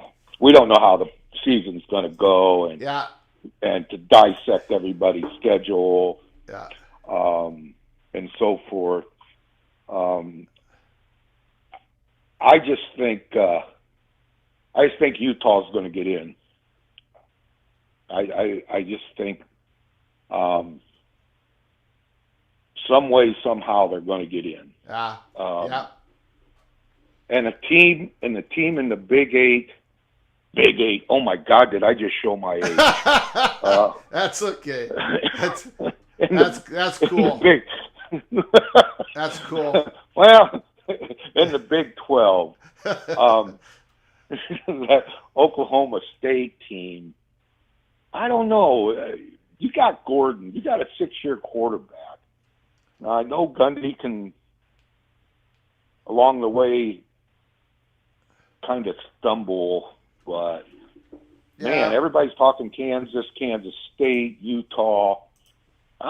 Oklahoma State. I don't know. And I'll tell you what, Greg. I think Mississippi could be the number 2 coming out of the SEC. I think they're going to be that good. Oh yeah, they're going to be great. They're going to be great. You know, Jackson Dart is ready to light it up. Yeah. Trey Harris, they got a bunch of tools. They got a bunch of guys. Their offensive line is going to be much better than it was last year. Texas and Missouri, I don't know how you can count either one of those out either. That's why this. Well, I got Missouri out, and I'm going to be kicking myself. I know I am. Yeah, those, and I don't know. You look at everything, and you look at the SEC, and I mean, I just think it's Oregon and Ohio State in the Big Ten. What else follows that? I don't know. But man, you look at the SEC. LSU's got an outside chance. Yeah. It's crazy. And the other thing is, I think Dabo is going to get things together this year and make a run. I think they'll be a 2-loss team. They'll lose the first one probably. As you go through this, Steve, you notice that there's going to be more heartbreak this year. Absolutely, great. Yeah, because the expectations, you just rattled off a bunch of teams. All their fans expect their teams to make the playoffs. This is not a 14 playoff anymore. This is a 12-team playoff. Of course Clemson's going to make it. Look at Missouri, Brady Cook, Luther Burden. They're absolutely stacked. Of course they're going to make it. You just rattled off a bunch of teams. I mean, there's only 12 spots. Yep. There's going to be broken hearts all over the place. That's why I can't wait. I can't wait because the hearts are going to... I am not going to be the only one with a broken heart. A lot of people are going to join me, and it's going to be fantastic. Go ahead, Steve. I'm sorry. Oh, no, that's fine. I like the enthusiasm. I like the thought process. Does Lincoln Riley get USC to 10 wins, Greg? No. Oklahoma ain't getting there either. Probably not. Now with the new offensive line, nope. Okay. Last question, since I fire questions at you all the time. How many does Elko win at A&M? I don't know. That was one. I think what did I have? Texas A&M at 7 or 8. Yeah.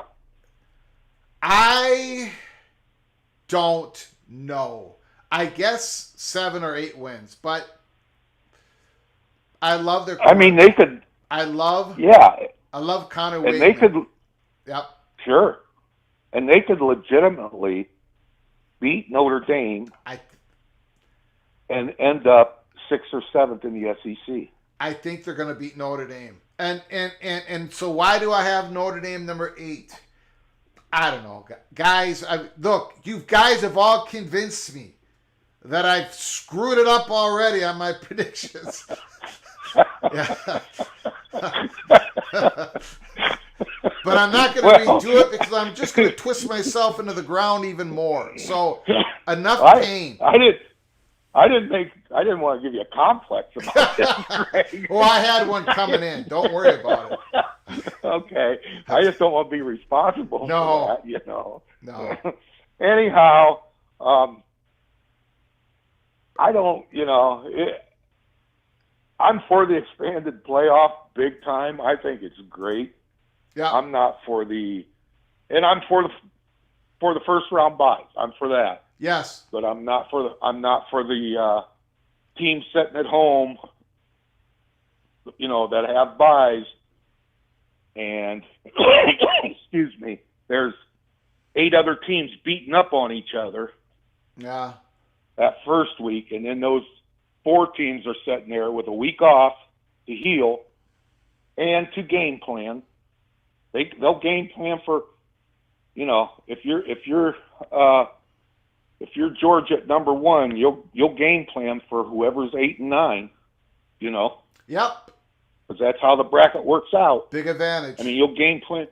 Yeah, and a week's rest. Those other teams can come out and just be a little beat up when it comes time to play their second playoff game. We shall see, but that's the only thing that it's a little bit bothersome to me about the whole thing. Anyhow, Greg, Have a great evening. You got it. Thank you, Steve. Great call once again. Talk to you later.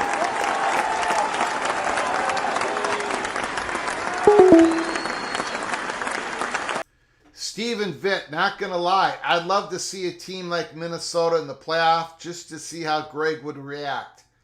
Here's the problem, Steven. You would not see me react. If the Gophers make the playoffs, I'm checking out. I will have a heart attack, a stroke. Call from John Grove. John Grove, can you hold on 1 second? Just want to answer a few questions here. Yeah, absolutely. Appreciate it. Yeah, so you're not going to see much, Steven, because if the Gophers qualify for the playoffs about 4 days after they qualify, unfortunately, my family would be going to my funeral. I would not survive the excitement of that.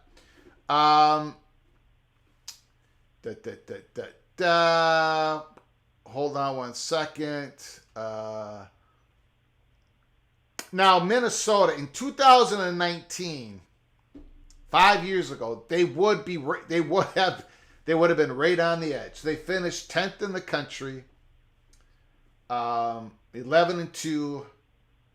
They were a drop pass at the 1 yard line, 10-yard pass, the easiest catch, nobody around.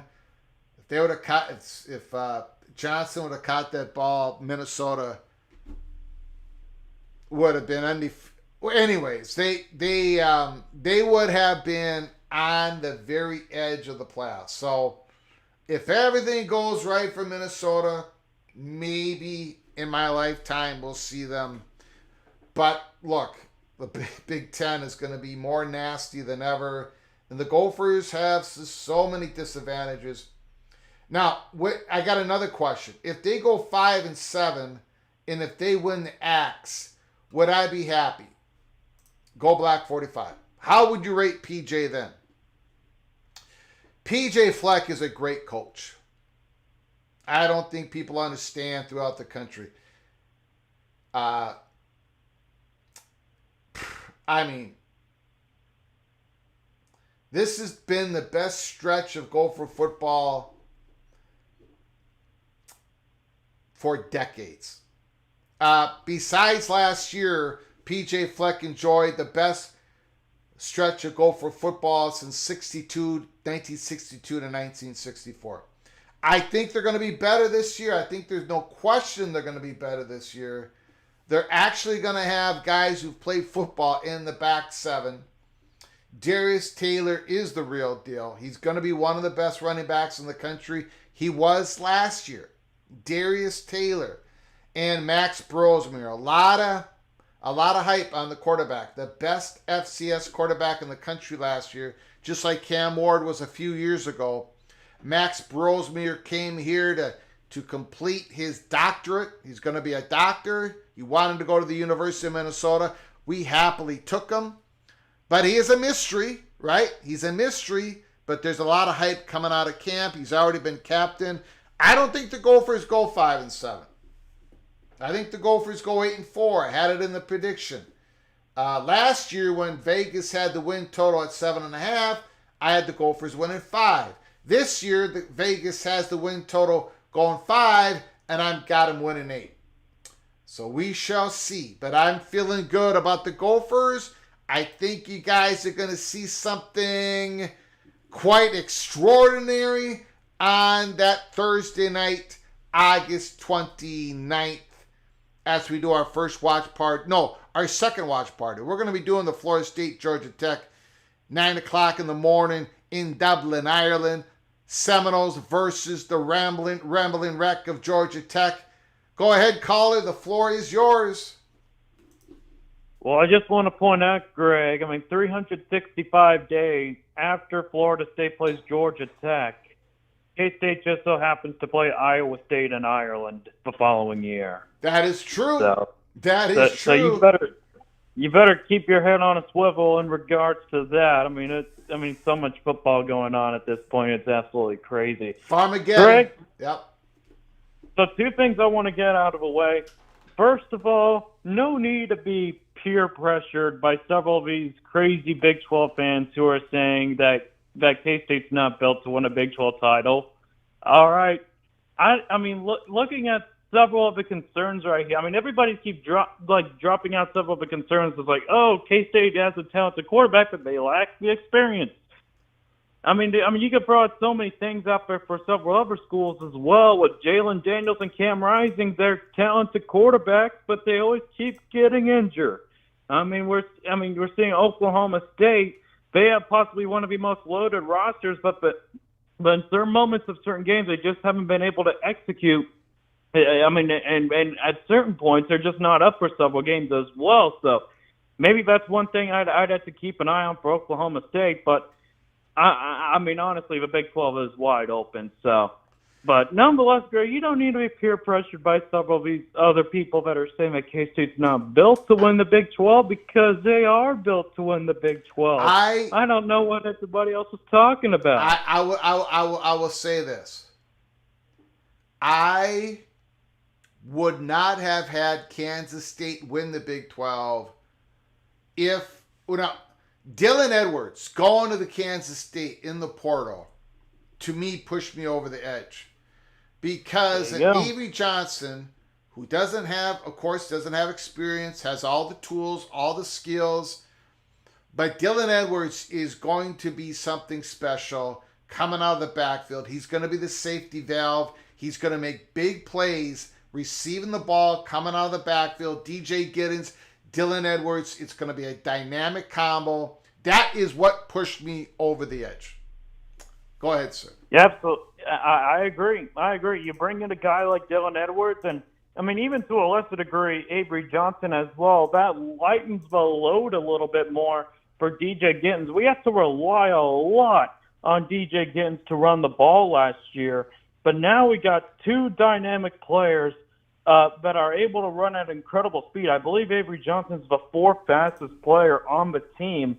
Last I heard from an interview. So you're going to have him. You're going to have Edwards and Giddens on the field. They're going to have so many opportunities and so many options in the playbook as well. I'm hoping Matt Wills is able to execute any big opportunity that's there because the last time that panned out, it didn't necessarily do so at Texas Tech. But, both guys can do it in the run game and the passing game. And honestly, for Dylan Edwards as well, because K-State values themselves in the special teams ranks as well. Dylan Edwards could be a returner for K-State as well. If you look at our track record in terms of kick returns, punt returns, throughout the years, they lead the FBS in a lot of categories in regards to that. So you also got a guy like Devon Rice and LaJames White. So, the backfield has so much potential there. I guess maybe my only concern is maybe the lack of experience.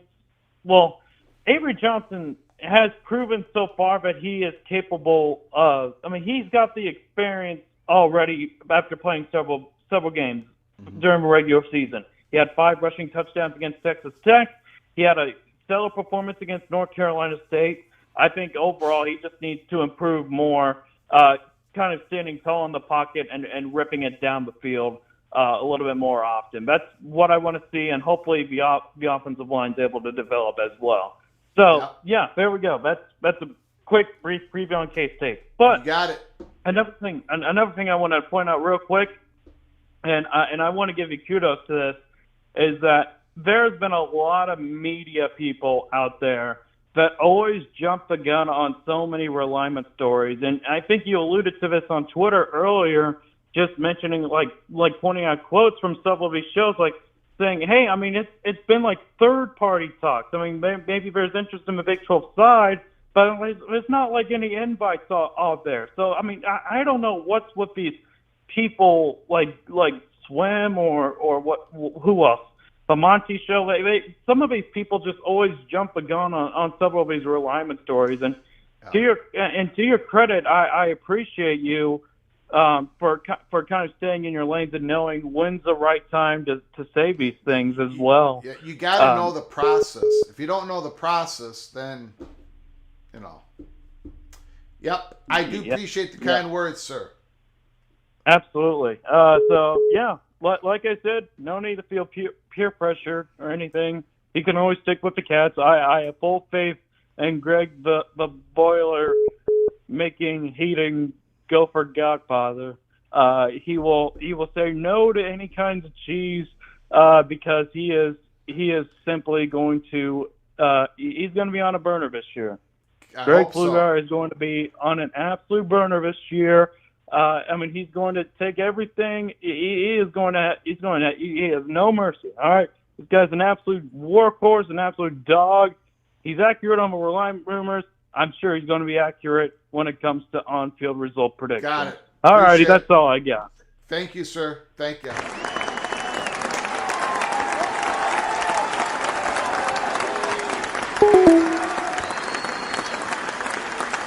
Infamous front runner, Iowa State is loaded. Yeah, Iowa State's loaded. Picked them third in the Big 12. A lot of people think I'm nuts. I am nuts. But I don't think I'm nuts about Iowa State. Rocco Becht, Abu Sama. Ryan Brooks. Ryan Brooks is on the line. Abu Sama, electrifying running back for the Cyclones. Buckle up, brace for impact. Ryan Brooks, the floor is yours. Hello, Greg. Long-time listener, first-time caller in, but have to call and get you on the Nuss bus. Got it. I appreciate it. Nuss bus. Oh, boy. Here we go. I know. How can I have LSU out of it? How can I? Well, great left tackle, great right tackle. You guys got talent. How can I do that? I don't know, man. So here's where I'm going to double down on you about the Big Ten wins for LSU, especially in the month of September. They play USC and UCLA. Yeah, I think both of them are LSU wins. Minnesota in September has Iowa and Michigan. I'm not sure they win those games, so LSU will have more wins in the Big Ten than Minnesota in the month of September. I remember you put that. You told me that earlier. Are you talking about this season? You're talking about the whole season, right? You play 2 Big Ten games. At least for September, if not the whole season. The whole season was a bit. Well, wait a second here. Timeout. I'm calling a timeout. I gotta check the timeout. Let me look at Minnesota here. What do we got going? Well, yeah, you're right. We got Iowa and at Michigan. Yeah, I would, and you're playing UCLA and USC.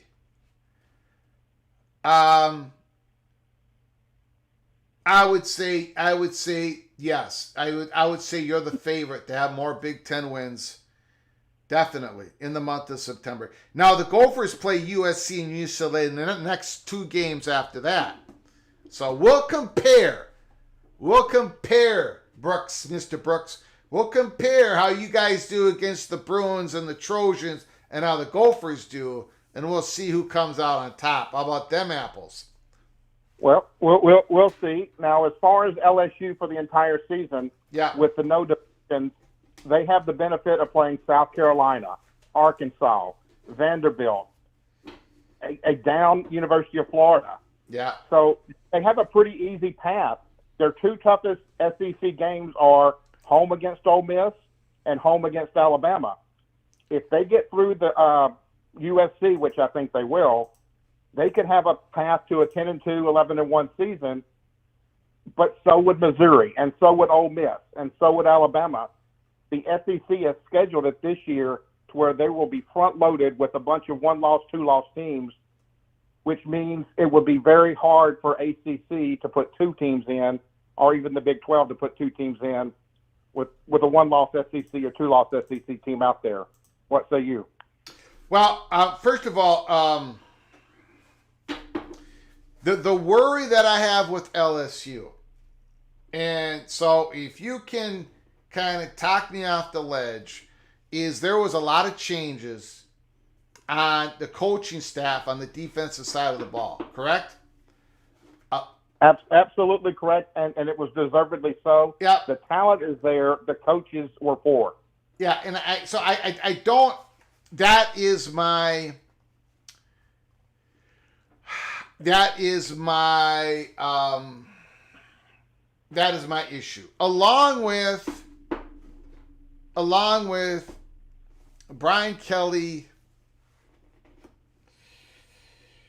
not able to quite squeeze out those big time games. Not enough times, right? Now I know that a lot of that is based on past history being at Notre Dame. But I'm a little bit more worried. I have this worriness. I have this anxiety. Sometimes my anxiety takes over and I say, I can't have that team higher than this because of that anxiety. That's how I'm measuring LSU. The turnover, the coach. I wish I could predict LSU after watching them a couple games, but I can't. I got to do it now. But that is my worry. What was the other question that you had? I already forgot. Oh, I was just asking you about the what you thought as well. And I'm not disagreeing you with Coach Kelly and the big games and even all the turnover. Yeah. But again, I don't see losses at South Carolina, Arkansas, A&M, Florida, Vandy, or Oklahoma. So even if he doesn't win the big game, he loses Bama, he loses Ole Miss, he loses the big game, but he's still a 10-2 team, and that's going to be hard to be left out. You bring up you're bringing up a very good argument. I don't quite have any holes to shoot through it. Maybe I'll make something up later. Very good argument. What was the other question, though? I'm sorry. No. The other question was it would be a nightmare. I'm not disagreeing about North Carolina State and over Florida State, but it will be very hard for the ACC to get in two teams because the SEC has several teams with easy schedules now that it's unbalanced. So you will have a lot of one-loss, two-loss SEC teams. And right or wrong, the committee always gives the SEC the benefit of the doubt. Yeah, I got 2 ACC schools in. I've got 1 Big 12 school in. And I've got 3 Big 10 schools in. Can you imagine the uproar if Florida State gets left out with 1 or 2 losses again this year? Yeah. Yeah, that would be tough. That would be very tough. That would be tough. If one of those teams, Miami is a team in which I'm afraid I'm going to be kicking myself for having them third and not number 2 or number 1 because that team is loaded. Damian Martinez, are you kidding me? When they got him, it reminded me when Kansas State got Dylan Edwards. Different players. Martinez is more he's a bigger back who can hit, who can carry the ball 25 times a game. That was the guy that Miami needed. They got him, but I just can't get Cristobal over the edge. So Florida State, they've got some competition. We'll see what happens. Well, that's all I had. Just wanted to call in and say how much I love the show. And also, when you sing Call in Baton Rouge, remember that it was the Oak Ridge Boys who sang it first. And a shout-out to the late, great Joe Boswell. Got it. Appreciate it. Thank you, sir. Great call. Call again. Don't be only a first-time caller, okay? All right. Thank you very much. Thank you, Mr. Brooks.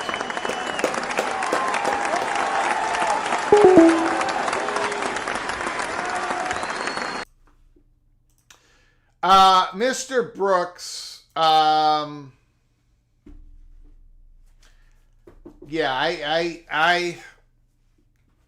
he's swaying me. He is swaying me. That schedule, I might be in trouble. And I told Ryan Brooks earlier, I don't know if it was last month, I said, LSU is going to do me in. They're going to do me in. I am going to get, whatever I do with LSU, I'm going to end up being wrong. And now I'm worried about that. Steve Mr. Bearcat worried me about other picks that I made.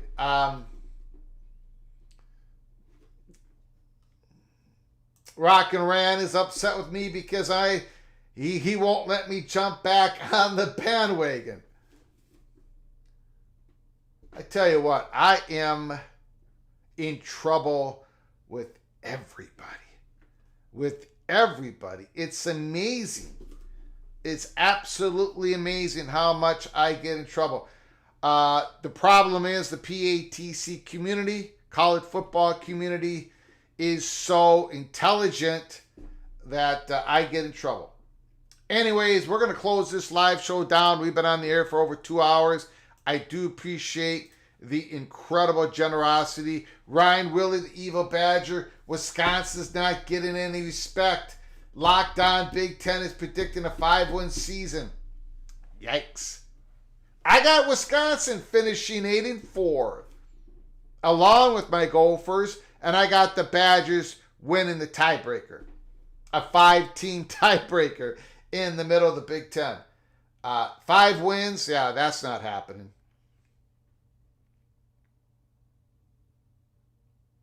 That's not happening. That is not happening. I don't know why. That is not happening. Thank you, Ryan Willie, for the super chat. I do appreciate your generosity. Let me know if I missed anything else. Rock and Rant, I find your lack of faith disturbing. Darth Warder, Cameron Ward, holy smokes. Thank you so much, Rock and Rant, for becoming a member for the 6th month. Thank you for your generosity. Thank you for your friendship. You do an incredible job on Big 12 Mafia. Just another guy who's a lot smarter than the fat guy from Minnesota. Thank you, Rock and Rant. I do appreciate it. You are hereby knighted Cloak and Dagger once again. Thank you very much. If you're new to the channel, before you leave, if you're new to the channel, please subscribe to our channel. Open up your notifications. We're in the time where there's going to be breaking news. We did it last night, late last night, Jason Schuer's tweet.